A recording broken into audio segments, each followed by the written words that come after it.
Hey, and welcome to another little talk.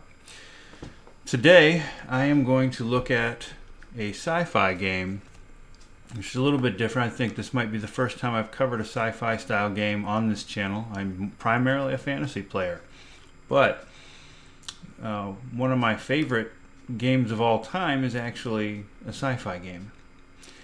And it's a game that I've gotten back into, and I wanted to take the opportunity to go over or to create a couple videos to really help newer players get their feet, get their bearings, as it were, in this game. So the game I'm talking about is Battletech. Now, Battletech was my very first war game. And I played my first game of Battletech in the summer of 1989. I was really, really young.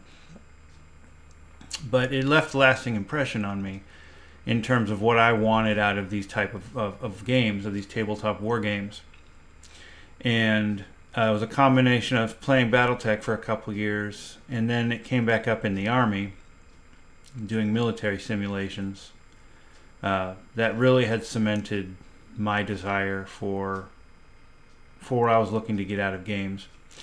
The design principles back in the late 80s and 90s are a lot different than they are today. And I think that if Battletech had come out today or even 10 years ago, it would be a totally different experience, and I probably wouldn't be as interested in it as I am right now. And the reason that is, again, it's the rules back then were a lot more detailed and a lot more simulation-like, whereas the rules today are a lot more abstract and they're just game. And there's pros and cons of both, and I'm not really going to get into that. That's not part of this discussion. But what attracts me to Battletech is the intense level of crunch. But that also is what turns a lot of people off of Battletech, the intense level of crunch. So I want to go over what Battletech has that, say, games like Warhammer 40K don't for me, or why would you be interested in playing this? Because again, my target audience for this video is newer players who might be interested in this game, but when you dip your foot into it, can be easily overwhelmed, because with Battletech there's a lot going on. There are so many rule books. There's incredible depth in the fiction. It's just really difficult to know where do you even want to start with this game. And I have been mucking about with this for 30 some odd years, and I still get lost and have to ask a lot of questions, because I'm like, well, what's this? And I don't know. And you'll get varying replies. So anyhow, let's check out Battletech. Okay, so if you didn't know what Battletech was, Battletech is a science fiction war game set about 1,000 years, a little bit more 1,000 years in our future. It features giant walking, stomping Battlemechs, which you see here on your screen. So these things are piloted by what are called mech warriors, and they conduct war against each other, or they fight in gladiator arenas. You can be pirates, you can be mercenaries, you can be pretty much anything you want. There are enough rules in this game to really let you go from very basic, abstract, current style games like Warhammer 40K, all the way to the extreme of you can be a house lord managing finances to the bottom dollar, and trying to run campaigns to claim an entire solar system or an entire sector of the galaxy, and then anything in between. And that's why I like that. That's why I like this game. That's my primary draw to this game, is that there are so many ways you can play it, and there are so many ways that people play it and enjoy it. In a lot of games, like if we're dealing with Warhammer 40K, in many groups, there's really only one way a lot of people play it, and that's the tournament style way. And that's not saying everybody does that. So I know there's gonna be 40K players who say, "Well, my group plays campaigns," and that's great. That's cool. I know, and I ran campaigns for a number of years. It was just very difficult to get people out of the tournament mindset. In Battletech, the community seems to be a lot different. At least any of the communities I've ever been involved with or been around have been a lot different than your 40K or your other more modern game communities. In Battletech, it's got a very historical vibe to it, and a lot of that's because in Battletech you're playing in basically a historical vibe. You're playing in an era, and people want to adhere to what their forces would be fighting like in that era. When it comes to game balance, you run the gambit from everything's pretty tight to all the way to it's busted. But the thing with Battletech's balance is that most of the time, a lot of games are run by game masters, and they'll tell you what they want in their game. And I have very rarely played a Battletech game or seen a Battletech game where it was just totally one-sided stomp fest, unless you had a scenario and that was the idea, like you're outgunned, 40-1 or whatever, and you have to hold out for X turns. But it's just not. It's just a totally different vibe. I've almost never had a bad game with Battletech. Whereas in 40K, I had to struggle a lot with. I liked certain things, but those certain things you couldn't really take onto the table because the math wasn't good, and so they would get stomped on. So what we want to talk about in this talk, this part one talk, is simply the rules, like the material. What is it? How do I get into it? What books do I need? And where do I get models? And that by itself will cover this span of this video. And then in future videos, we're going to talk about the different eras, and we're going to talk about the fiction and just the background, because both of these topics are very, very deep and can get very, very overwhelming quickly. So in Battletech, the scale of the game is 6mm. So I have over here, let me pull a tank for you. It's probably going to be hard to see it. All right. So this is a 6mm tank. Okay. This is a hover tank in Battletech that I've got painted up. These right here are unpainted. These are called elementals. These are like battlesuit armor infantry. So you can see these are very, very tiny compared to like your Warhammer type game. And the Battlemechs themselves actually can get to about the size of a Space Marine, if you're familiar with what those are, or that scale. Not exactly, but that's about what we're dealing with here. So it's 6mm, and the Battlemechs themselves in the scale of the game are meters tall. So they're the size of buildings, many meters tall, size of buildings.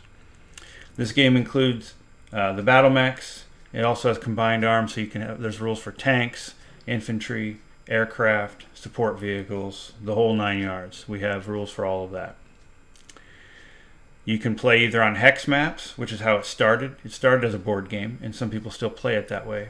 A Hex Map is nothing more than a piece of paper or a poster, essentially, or more sturdy cardstock, and it's got hex grids labeled or printed down onto them, onto the terrain. Alternately, we can play with 3D terrain, which is my preference because it just looks better to me, in my opinion. With 3D terrain, everything in the rules are laid out as a hex, so the conversion is simply 2 inches is 1 hex, and for every level of elevation, that's 1 inch. If you're buying terrain or making terrain, the terrain is 1/300th scale or 1/285 scale, and that fits pretty well. You can also find micro armor scale, and those will fit pretty well. So I have a bunch of buildings for like city battles. You can make a bunch of mini little trees, mini rivers, etc., and you can have a pretty nice looking battlefield, and it plays out really, really well. Now, models. There's different places you can get models. The standard stock models come from Ironwind Miniatures, which you can go to ironwindmetals.com, and you can pretty much get any mech you want. They're going to come in a blister. So here in this image there's a Warhammer model in blister, and they're metal. The older models don't look very good. That's been one of the drawbacks of Battletech since forever. because a lot of the designs are still from the 80s and they look like they're from the 80s.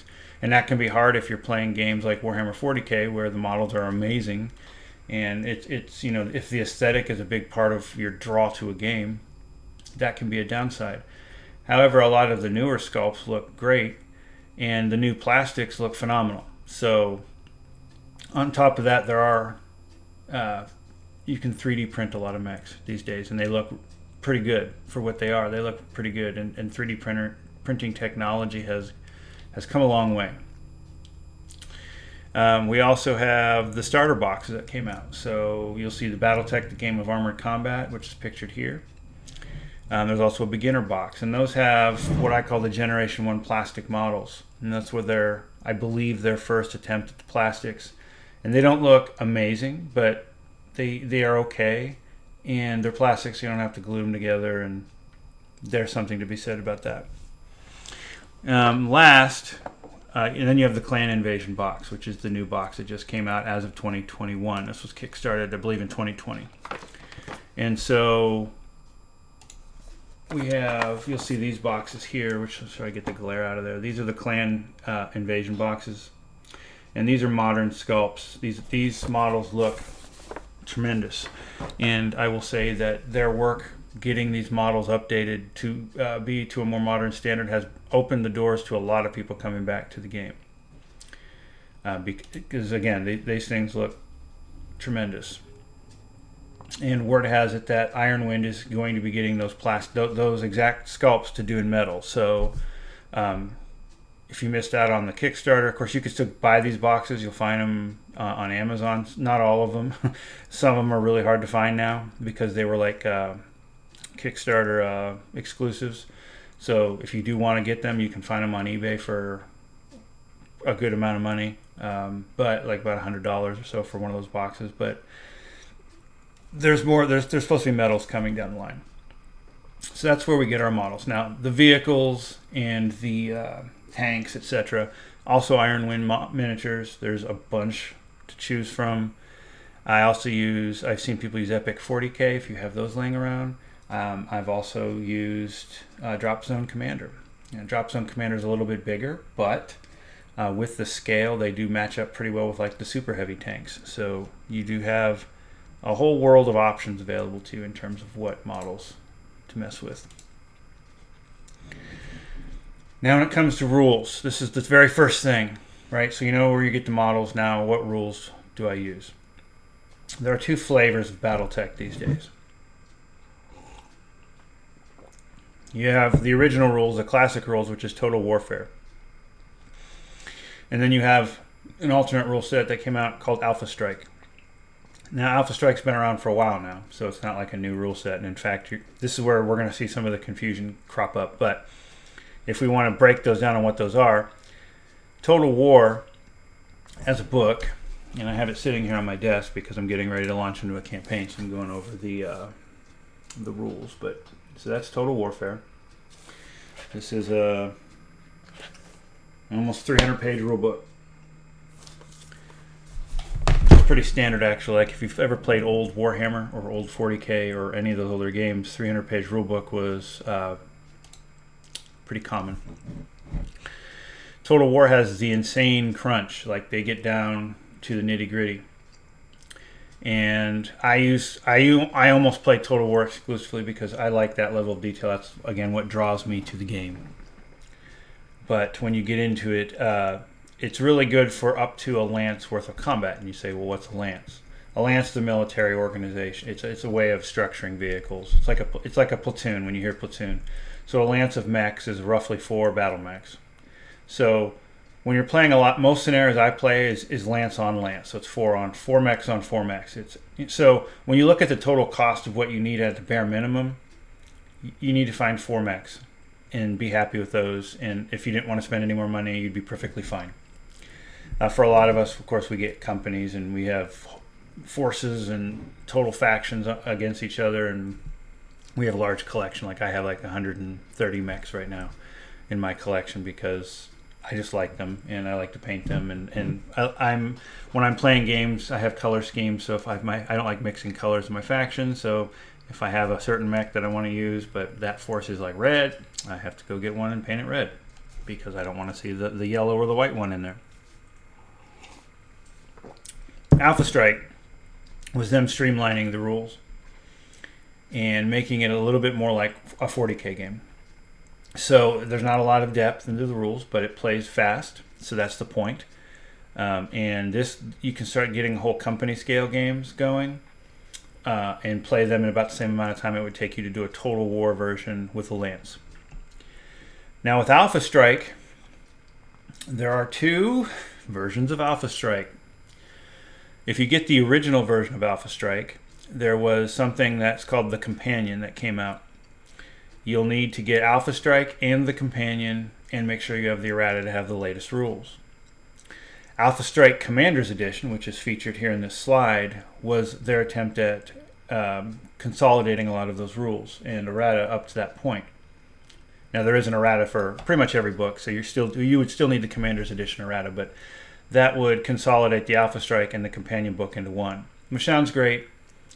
If you're just using Battlemechs, you're fine. I think that's all you really need.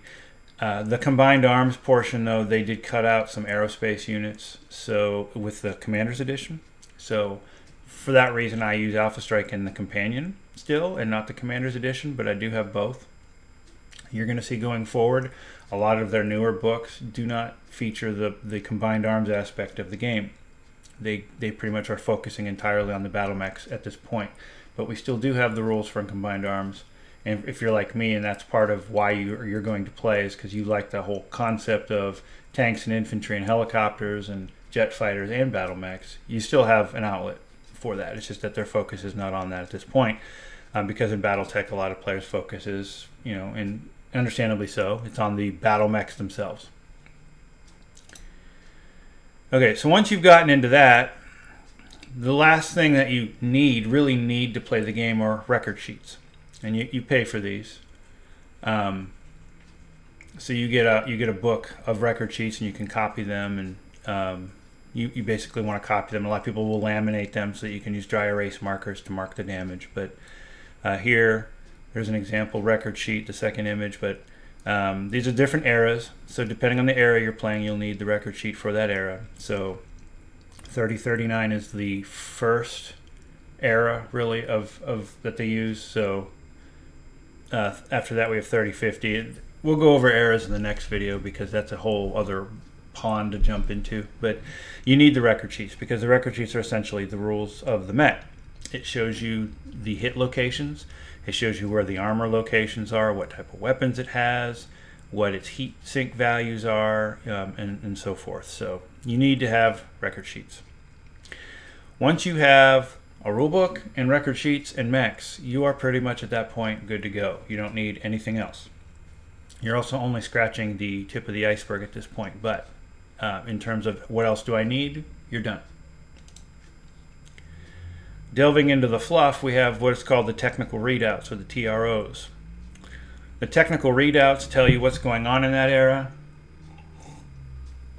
They give you the background of all the mechs, what type of capabilities it has, and so on and so forth. There are, I don't even know how many TROs, I'm going to say over a dozen TROs, probably 2 dozen, that talk about different eras. So, for example, if you get TRO 3039, that's the technical readout up to the era 3039. Those TROs will have the rules for the vehicles in them. They have, at this point, created 3 technical readouts that are consolidations of their eras. So we have a Succession Wars, which is Era 1, Clan Invasion, which is Era 2, and Jihad, which is actually Era 4, but that's because the Civil War era, which is Era 3, is kind of very small. So I think they consolidate that into Clan Invasion and Jihad. You can pick these up, and these are only the mechs. You're not going to get any vehicle fluff at all, but you're going to get all the mech fluff. So if you only care about the fluff of the battle mechs, these books will do you fine.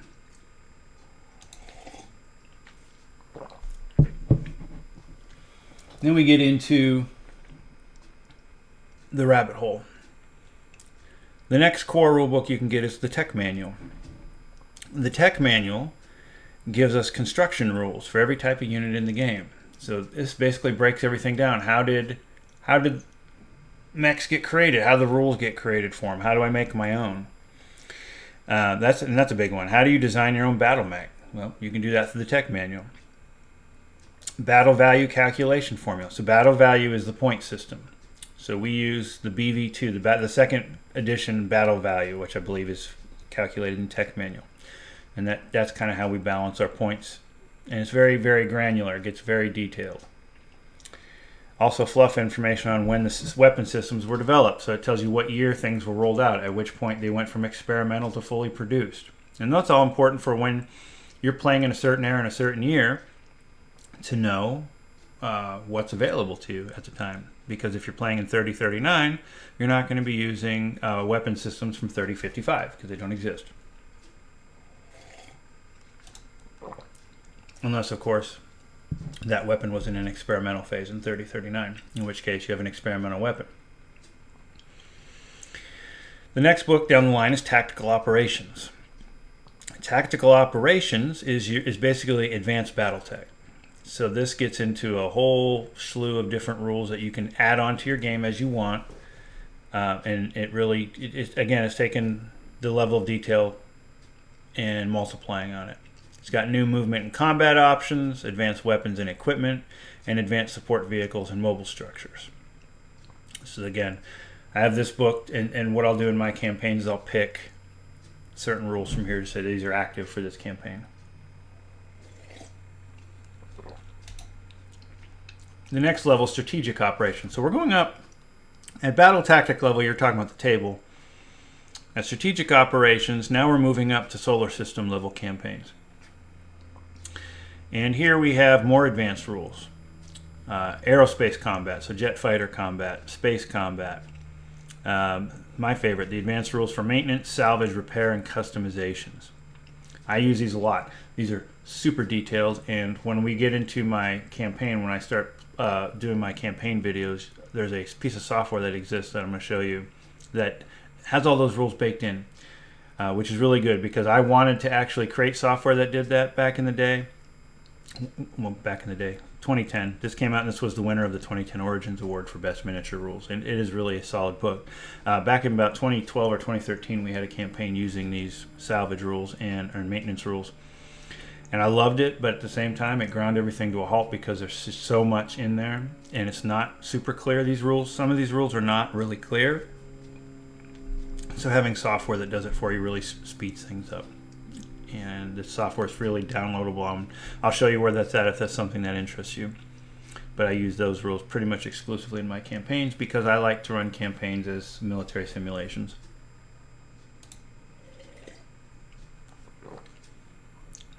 The next level up we have is Interstellar Ops. Interstellar Ops is the last level of scale. And in this case, you're moving beyond the solar system to the entire galaxy. So if you want to do a campaign where you're fighting over the galaxy, this is the book you want.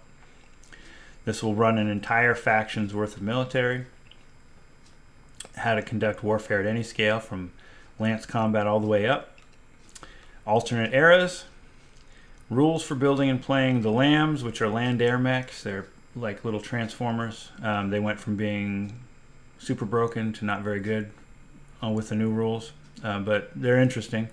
Super heavy battle mechs and quad Vs, as well as interplanetary scale campaigns. So this book is chock full of all kinds of rules you can use to get to the level of detail to run campaigns where you want to take on an entire galaxy.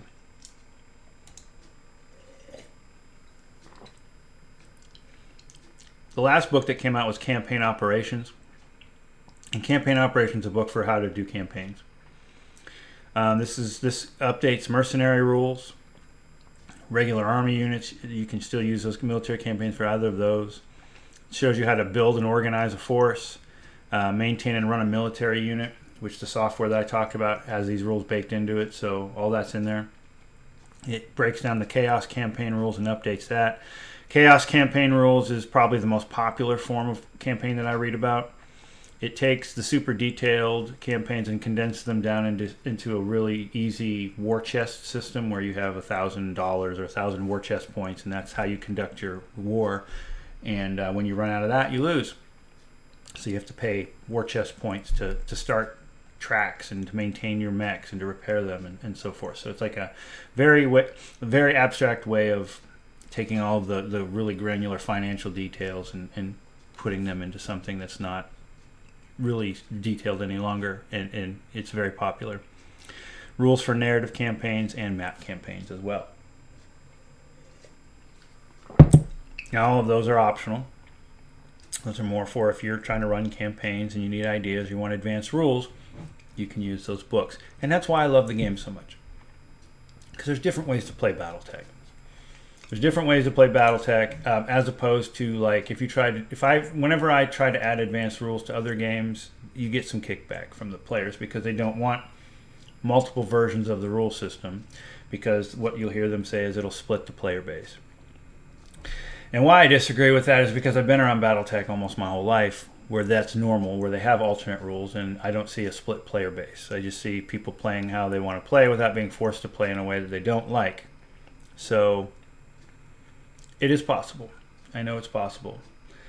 And it is my hope that other game systems can get on board with that. But I think the alternate level of difficulty, the advanced structure of rules, etc., was more of a thing in the 80s and 90s.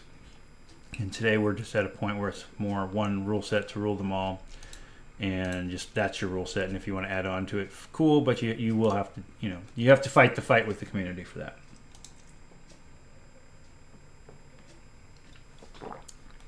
Now, when you get in and you look at all the rule books out there, you're going to find even more than what I covered. What I covered were basically the mechanical rules.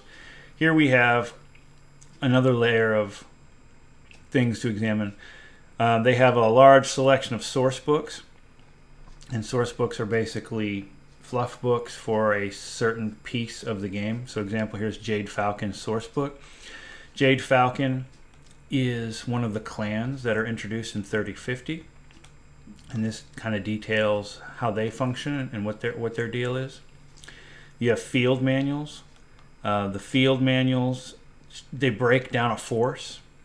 So you get a really granular, really detailed military description of a force. In this case, we have the SLDF, which is the Star League Defense Force. This was humanity basically before Battletech era. I call it Era 0. You have error reports. So here we have error report 3039. And the error reports are, they're giving information about a certain era at a more detailed level than the TROs do. And you have historicals. And historicals focus on certain points in the Battletech history and get into detail. So in this case, we have the First Succession War historical, which also Tech Level 0. This goes back and really details that very first war.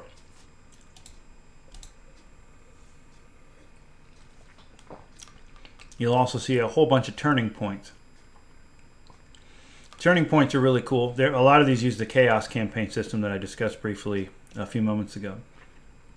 And these get to a certain, these hone down to a certain battle within a war.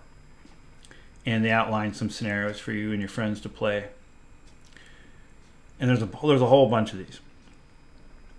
So in the end, you're going to see those type of rules exist.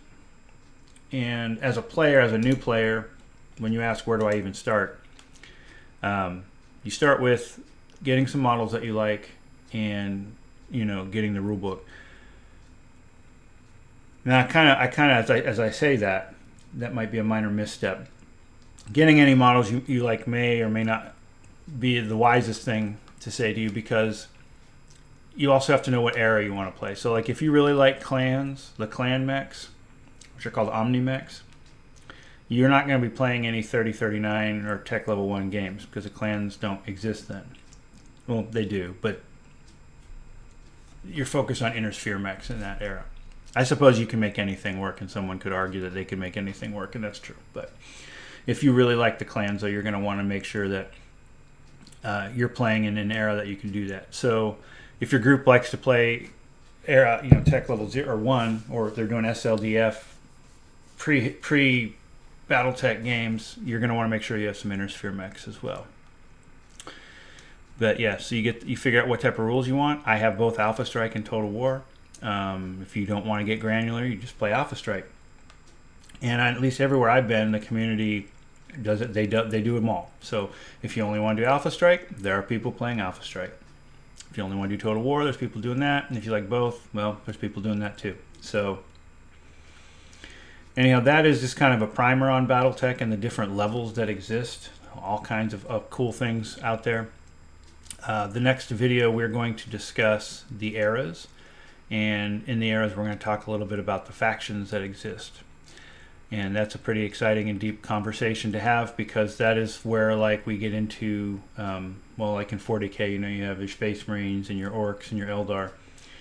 In Battletech, everyone's just humans, but they have different houses and different factions that they exist in. And some of those have their own technology, a lot of technology shared, which helps with the balance of the game. If you don't have certain factions that just have everything, and everyone that goes against them is just at a super disadvantage. At least I haven't found that to be the case.